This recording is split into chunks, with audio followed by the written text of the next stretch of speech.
Well, good afternoon, everybody. I'd like to welcome you to our May 17th Lunchtime Hot Topic. This will be our last one for this school year.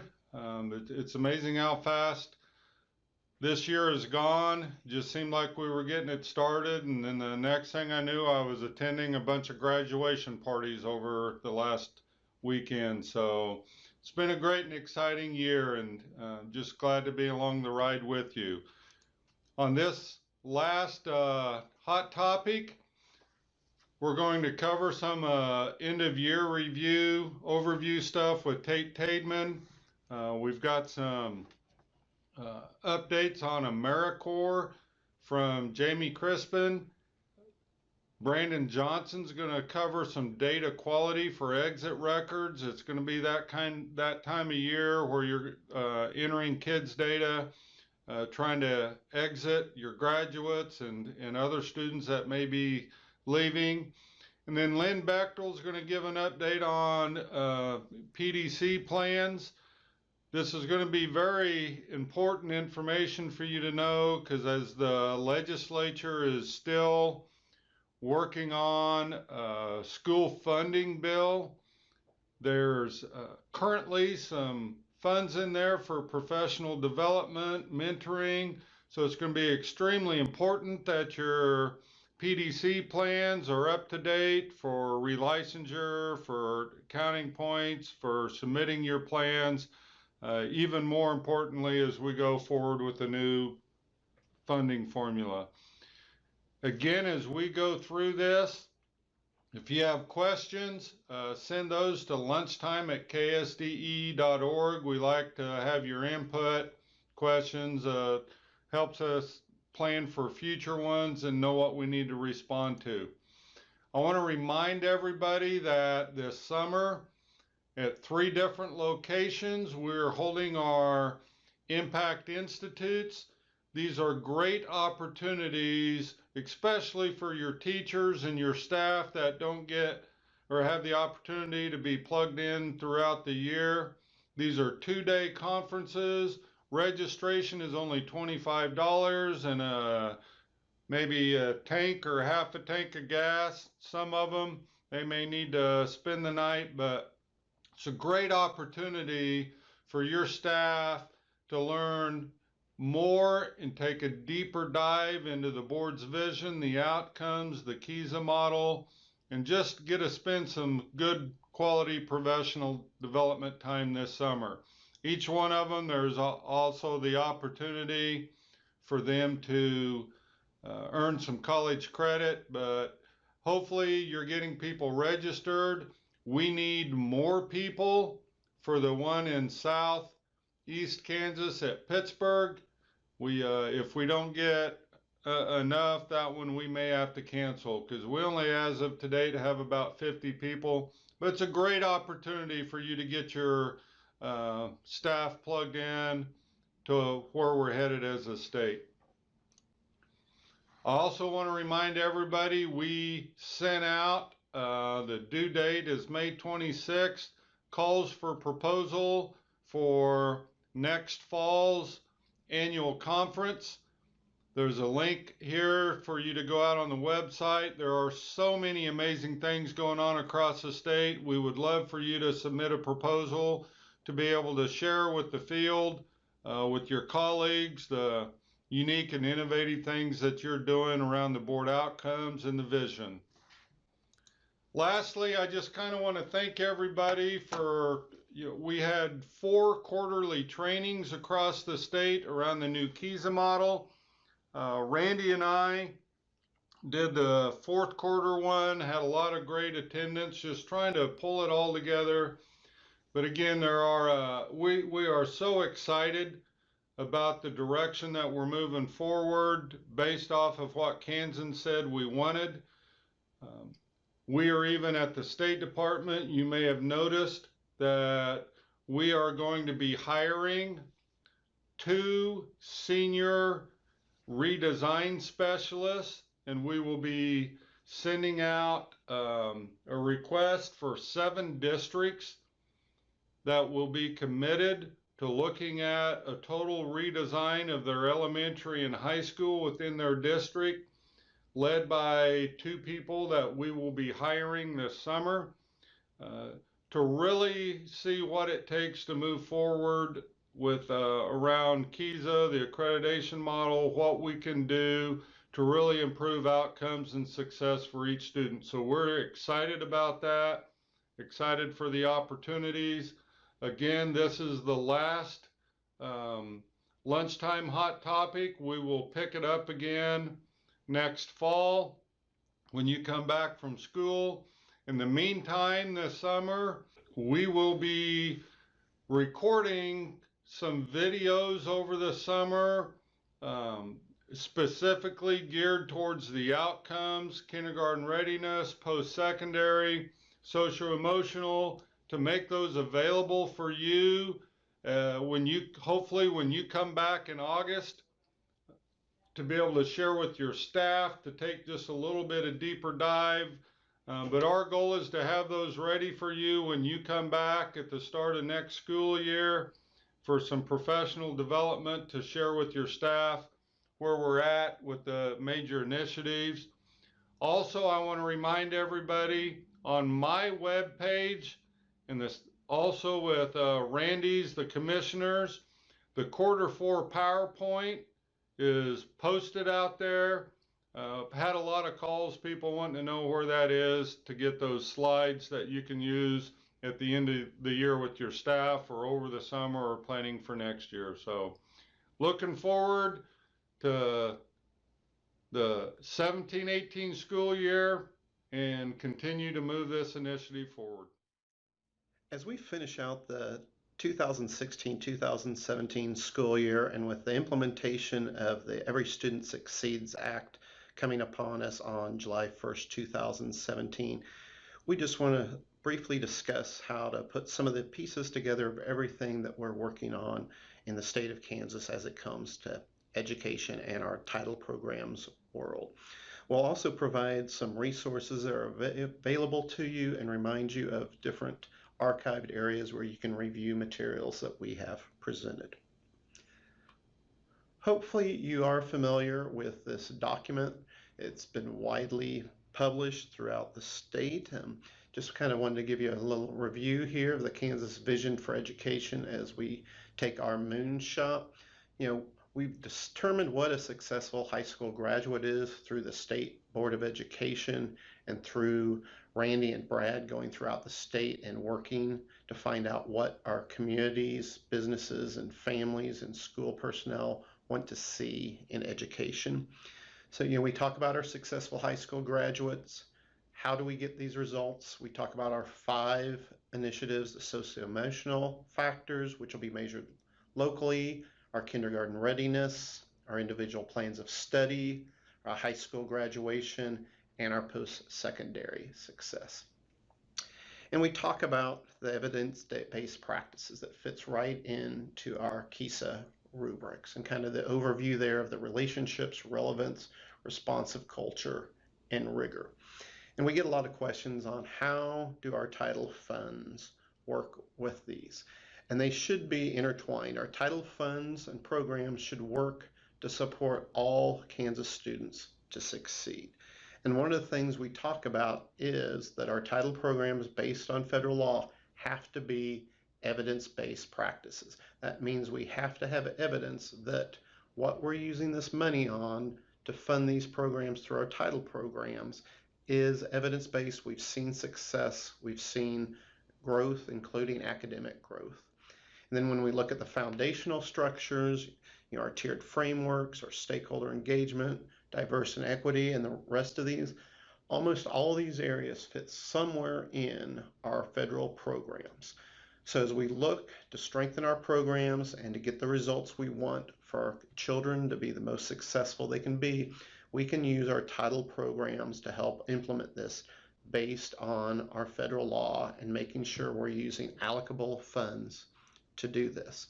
And then the bottom part of this slide that just doesn't quite show up is the compliance piece. That's the other part of the federal part. Through the early childhood special education and title programs, this is done through the kiosk system and the LCP application. So that's how we determine our accountability, making sure everybody's doing what they're required to do.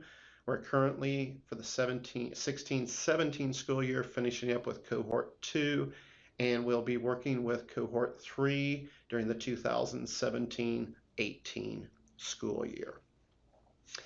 And we mentioned the evidence-based practices that all our programs have to be used for. We've got 3 slides as reminders of that.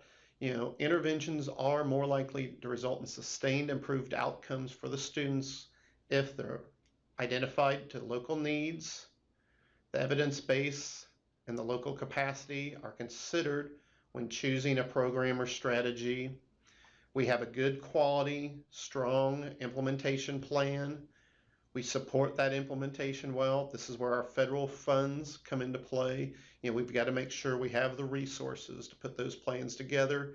And then we're annually and regularly examining these strategies and programs to make sure they are working and reflect and inform ourselves on the next steps as we look to the future. We have one of the resources mentioned on this page, and a lot of this information here is taken from the non-regulatory guidance for Title II Part A, and we have a link later on in the webinar that shows you where you can find this and other resources. We also like to remind people that we have done presentations in more in depth on our evidence-based programs and instructions, and those can be found in the archives for the Hot Topics and the Title I director's calls that have been done earlier this spring and last fall. Here is just more of a graphic description of a cyclical improvement framework. It basically sets up right with our evidence-based planning. We need to plan, we need to implement, we need to examine and reflect, and then we start again. But we have to be looking at programs that we've identified to help us meet our local needs of our students finding success. And then this slide just lists a multitude of the resources that are available. We mentioned the non-regulatory guidance earlier. The What Works Clearinghouse is an excellent resource. We have the TASN network through the Kansas State Department of Education. We have our MTSS resources, the Center for Intensive Intervention, ADI, the Academic Development Institute, and then also the Center for School Turnaround. And then the TASN evaluation project goes through our evaluation and can show you different ways and help you determine how we should be evaluating the programs we're using. Because one of the key things our team will be looking for as we go out and do our monitoring of districts is, are the funds being spent on evidence-based practices to strengthen our programs? And as we talk about programs, we have a list of our ESEA programs, many of which have been reauthorized under the Every Student Succeeds Act. We have Title 1A, Improving Education Programs, Title 1C, Migrant Programs, our Title 1D, Neglected and Delinquent, our Title 2A, which most people think of as our professional development for teachers and or our class size reduction, the Supporting Effective Instruction, our Title III, our English Learner and Immigrant Programs, Title 4A, which is a new grant, which does look like it'll be funded, but a very small amount, grants for student support and academic enrichment. Our Title 4B competitive grants are 21st Century Community Learning Centers. Our Title 5B rural and low income school programs. And I want to give a reminder here, there's been a lot of emails going out from our team and the United States Department of Ed. One of the big changes here for our SRSA, our Small Rural Support and Achievement Grants, is that this is now an annual application. There are webinars being done currently by the United States Department of Education walking school districts through the application process. So if you've received this grant or have been notified that you qualify, we highly encourage you to do this. The last date that applications may be submitted is June 30th. You have received emails from our team if you qualify from Nicole Clark. You'll probably receive another one this week and next week, just as reminders, because the last time any districts had to apply for this was 2002, and it's now an annual requirement that districts will have to apply on an annual basis. You're automatically qualified, and you can choose between the SRSA or the RLIS if you're duly qualified for both. Most districts only qualify for one, but we do have some districts this year that qualify for both, but you can only receive one. And then the last program on here is Title VII, the McKinney-Vento Homeless Assistance Act, and this was reauthorized as Title IX of the Every Student Succeeds Act. We also like to remind people that many of these programs also serve our private schools, and we need to be making sure that we are communicating with our private schools and setting up consultation for next fall if it's not already occurred. A few more ESSA resources on this next slide. Just the basic Department of Ed in Washington, D.C.'s website is ed.gov ESSA. The next two links are two different ways to get to our ESSA webpage at KSDE. We have the longer link, or an easier way is to go to ksde.org and go to the subject index under E and then look for ESSA, the Every Student Succeeds Act. Then we highly encourage you to bookmark that. Another question we've been getting as Congress is starting to push out some more information on the appropriations is, when are we going to find out how much money we're getting and how much that money is? Well, Congress is getting a little closer to having these things finalized, so we're hoping we receive the information this month, and sometime in June, if not earlier, but probably it'll be sometime in June, districts will be receiving their preliminary allocations for the 2017-2018 school year. We are kind of hampered by, if Congress isn't getting their job done in a timely manner, we cannot get this information out, but we are working as quickly as possible once we receive the information from the Department of Ed so that you can finalize some of your planning for next year. But one of the things we really encourage districts to do is go ahead and plan based on some of the information we've sent out earlier this spring and based on last year's numbers, and then adjust up or down depending on your final funding. And then the last slide we have is just a reminder of where you can find some of the archived information. We've got Brad's monthly hot topics, such as this. They are also archived if you're not able to watch them live, so you can go back and find them on the website. We also archive our monthly Title I Director's Call and our monthly IDA Director's Call. So if you've missed one or need to go back for a refresher, a lot of the information I've talked about today can be found in more detail in those. And then our last resource here, our TASN monthly newsletter. If you're not receiving that on a monthly basis, feel free to go to ksdetasn.org and you can sign up for the listserv, and that comes out once a month, giving you information on upcoming webinars and in-person trainings that are available. So thank you again, and everybody have a great end to the 2017-2018 school year, and make sure that we're taking care of ourselves so that we can take care of the great students of Kansas. Thank you. Hi there, my name is Jamie Crispin. I work with the Kansas Volunteer Commission, and today I will be talking about how to apply for an Americorps National Civilian Community Corps team. So just to let you know, I'm from the Kansas Volunteer Commission, and our mission is to empower Kansans to address community needs with service. We are housed in the Kansas Department of Education. One of our main roles is to offer small and large grants, specifically within the state of Kansas, to support community service, but also local needs. The other biggest kind of program that we support is the Americorps State Program in Kansas, which is a national service program that offers direct service into local communities. And we're going to talk a little bit about the Americorps programs. I hope you have heard of this program before. Americorps has been around for over 20 years. It is funded by the Corporation for National Community Service, or as I will probably mention it as CNCS. It is a federal program that supports 3 national service programs throughout the nation. Those 3 branches are known as Americorps State, which the Kansas Volunteer Commission does manage, Americorps Vista, which is a little bit different, it's indirect service, and then Americorps National Civilian Community Corps, or Americorps NCCC, which we'll be talking about today.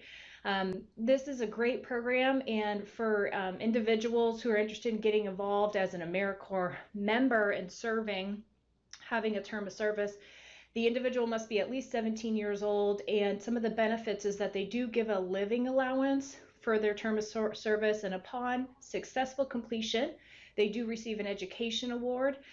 Currently, the full-time education award is a little over $5,300 that they can use for post-secondary institutions or technical schools. And of course, Americorps members do receive professional developing and networking opportunities during their term of service. So that's a little bit about what Americorps is and who can be involved as an Americorps member.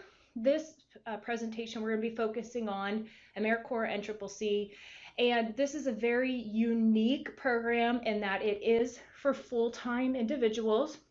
It is team-based, so generally the team members are from 18 to 24 years old. The teams come with individuals between 9 to 12 people, and the team has a leader, which will be designated with a green shirt, and the core members are wearing the gray shirts. They have their own vehicles, transportation, they come with their own food budget, and as you can see from the pictures, they are required to wear specific uniforms.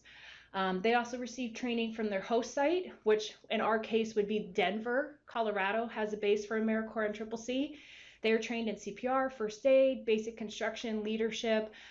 They also can receive, obviously, on-site training specific to the programs. A little bit more about what an Americorps NCCC team does. They're there to support community, faith-based organizations, nonprofits, schools, which will be most important for any of you who are watching right now, federal and state entities, and they can assist with Indian tribes. So the projects that these teams would complete would typically be around 7 to 13 weeks, and we'll talk a little bit more about those set time periods. I do have a slide specifically on that. And they do cover a wide variety of service areas. They are involved in disaster service, but they can help with infrastructure improvement, environmental stewardship, energy conservation, or urban and rural development and education. So we can absolutely see how this would fit with any of the schools in Kansas. The one caveat is that if an organization would like to apply and have an Americorps NCCC team come for 7 to 13 weeks, they must provide lodging for the team members, any supplies they might need on site, and of course on-site supervision in order to ensure that they can be successful with their tasks. Just to give you an idea, we have had and do have Americorps NCCC teams in Kansas. This slide kind of just shows you some of the places that they've been. I realize that it doesn't tell you specifically what they do, but we would love to have more Americorps NCCC teams in Kansas, and we'd love to have more Americorps NCCC teams working specifically with education, whether it's middle school or high school level, to help in any form or fashion. We were able to reach out to the campus in Denver that hosts the one of the Americorps NCCC teams, and they told us some examples of how teams can be used in schools. So I hope that this might kind of help plant some seeds for you. Americorps NCCC members can help with specifically classroom support, whether they're directly working one-on-one with students, or maybe they're assisting with after-school programs, specifically in literacy or STEM kind of areas. And they can also work in teams together in classrooms to help improve student achievement. The Americorps members have had a lot of success doing that. Also, there can be opportunities, and they'd be happy to do this, help with infrastructure capacity. So whether there's a need for renovations or painting or building a playground or cart or garden, that's something an NCCC team can complete. Or if there's a combination, as most teams are happy to have a combination or have lots of different projects to accomplish, there's always a way to kind of work them into the classroom during the day, or maybe doing other projects after school hours. As I said before, there are specific times that you can apply for teams and have them come on site.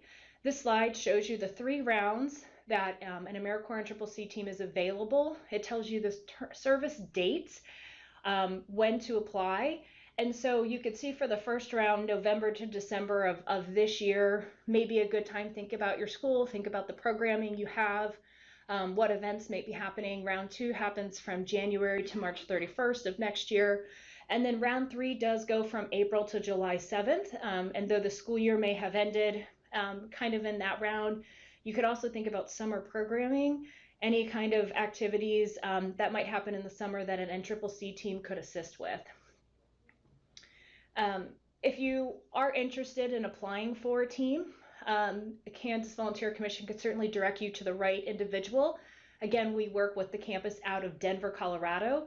And so there is a short project concept form that would really just talk a little bit about the organization and what the tentative project is.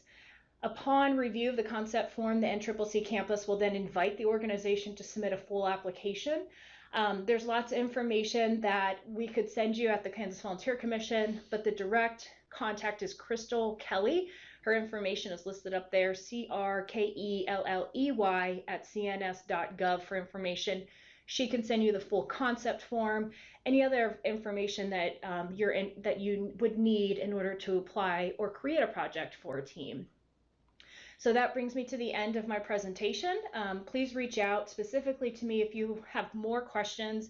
And again, I can get you to the right person, but I hope you will consider how an Americorps NCCC team could support your school and your students. Thank you. So this is Branden Johnson, Education Program Consultant here at the Department of Education. We're going to be talking about the importance of data quality when uploading exit records at your building and district level. The importance of this is obviously based on the upcoming graduation season. That's probably already happened for some or about to happen for others. Students will be transferring over the summer.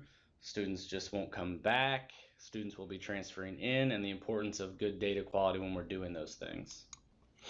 The objective is to address common data mistakes that cause students to appear incorrectly, talking about unresolved exits, dropouts, non-grads at the building and district level. We're also going to talk about the strategies that really help improve this. So the things that you can do on either a daily or at least weekly basis to make sure all this information is correct.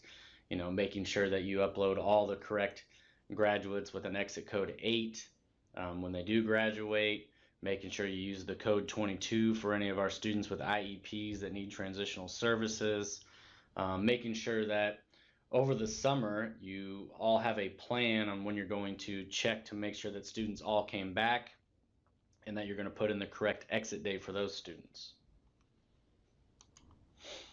So common mistakes, we're going to talk about using code 18, exit code 18 inappropriately, talking about sending kids records on students who enroll but don't attend, and then exiting students who transfer to other schools over the summer or don't return in the fall. And then not updating the school entry date when a dropout returns to school. So this is important. If someone left in the middle of the 16-17 school year and they dropped out, but then they re-enroll with you this upcoming fall, that you understand that you need to put a new entry date there and help that student be active and no longer count as a dropout for you in the upcoming year. Exit code 18 is an assignment record entered in error. So if you put in exit code 18, that means that you accidentally put in an ASGT, and you should only use the 18 for an incorrect ASGT. Don't try to do it for an EOIA. Don't try to use it for anything else. It will only fix an incorrect assignment record. So please make sure that you understand what it's for. It's to fix that. So making sure that if anything happened where you accidentally submitted a student with an ASGT that is not actually going to school there, that you fix that with an exit code 18. Enrolled but never attended. This does happen. It happens a lot with our virtual schools. It happens a lot with our schools that have a lot of military students who come in and out. If you have a student who does enroll but does not attend and you accidentally uploaded a submission to the kids file spec, make sure that you fix this. If a student does not actually attend, there should not be a kids record sent for that student. If it does happen, just make sure you go ahead and fix that. All right. We recommend that you do not upload anything to kids until a student has been in attendance for a day. Summer transfers and no-shows, we kind of talked about this earlier. You need to make sure that you send in an exit withdrawal date for students who transfer over the summer, and students who do not return in the fall should always be the day after their last day in membership. So if the last time they were in attendance with you was May 20th, they were there all day, and then you don't see them come August, you should put in May 21st as their exit day. Do not put the day you figured out in August, because that would be incorrect. That could overlap with the new school's entry day and keep that student tied to your building. So it's important that you use accurate dates based on their last day in attendance with you as the exit date. Here's a scenario that you can read through if you want. Just pause this, read through it, make sure you understand how it works. I don't need to run through it all individually with you, but it is a good thing for either you as the building leader or district leader to know about and have that conversation with your clerk, administrative assistant, your IT person, whoever's in charge of the exit data. Go through this scenario, make sure that you're both on the same page with this. That way the good data quality is taking place in your building and district. So re-enrolling dropouts. The definition of a dropout is any student who exits schools between October 1st and September 30th with a D27. There's all the different exit code types that go with it. The student does not re-enroll by the 30th. Okay, so if a student leaves your school and returns within the 1st and 30th window, they won't count as a dropout. In order for this to happen, the school must undo the exit record or update the school entry date. We kind of talked about that earlier. You can undo the exit record if the student comes back to you within that time frame, but if they don't come back within that time frame, you have to just update the school entry date, and that will remove them from the dropout list of the next coming school year. Strategies for improving data. This is important. Remember, any student with an IEP who meets the graduation requirements and still needs transitional services, use a code 22, which counts them as a special education graduate. They can still come back to your school, receive all the services they need, count as a graduate, and it's a double bonus for not only the student who really benefits from this, but also the school with good data quality. Always make sure you're on top of this. Talk to your counselors, talk to your special education directors, your principals. Everybody collaborate on these students to make sure that you're doing what's best for them and for the building. Some other things we need to talk about is review the unresolved exit reports in the KIDS system when it becomes available this August. If you don't have a plan for that already, why don't you talk about it over the summer as a leadership team, as the people who are in charge of all of this. Make sure you know what you're going to be looking for come August, which students you know you need to clean up right away, and then any ones that might be an outlier, like what are you going to do about them, what's the process of cleaning it up, those types of things. Like I talked about earlier, include everybody that you possibly can in this conversation, your ELL directors, SPED directors. If you have a special program within your school that might be off campus, talk to those people, anything you can, because the better the data quality, the better for your data and the better for all of the students involved. And as always, if you have any questions about exit records, the DGSR, anything like that, please contact me. My email's on here, bjohnson@KSDE, and there's my number as well. You can also contact the kids desk directly, and their information is there, their emails, the help desk, and then there's our number. Both of us, which is multiple people in the kids help desk and myself, can help without any questions you have with this. And most importantly, if you don't know, call us. We really just want to help you out, because the most important thing is that you are informed, knowledgeable, and able to do your job to the best of your ability. Thanks for joining us today. Hope you guys have a great summer, and we'll talk to you in the fall. Hello, this is Lynn Bechtel from the Teacher Licensure and Accreditation team. And you're probably looking at this slide and wondering, PDC training, why am I worried about that at this point in the year? Well, there are still a number of districts that have not had their annual training. And while I normally generally think that having the training at the beginning of the school year and starting out with that perspective is a good way to do it, I think that doing it now can work as well too, as you think forward towards your next school year. So why are we doing PDC training? Well, it's always a good idea to revisit roles and responsibilities for PDC members. You have turnover various years, and To the second point, recalibrating, it's always good to look back to the regs and make sure that in our habits of going through things day by day when we think we have it down, sometimes it is good to just take stock against the regs and make sure that we haven't drifted away from them. And then it's required in regulation that there be an annual training. So with the emphasis or re-emphasis on the compliance pieces as we transfer into our new accreditation system, KISA, those compliance pieces are going to be considered part of that accreditation process. So I want to encourage you, if you have not completed it, to go ahead and take care of that online. The next slide, I'll have a link for an online version, but I do want you to notice that if you have not completed your PDC training, please complete it by June 2nd. We do have a free online PDC training option, and it's thanks to the service centers, their general agency. And there's a link off of the Greenbush website there. And there's also, after you complete the training, a form for you to actually type in your district number and the name of your PDC chair. And then that goes into a Google form that I check and then check your district office having completed the annual training. So if you have any questions, please feel free to give me a call or email, and I will get back with you as soon as I can. Thank you. Have a good rest of your year.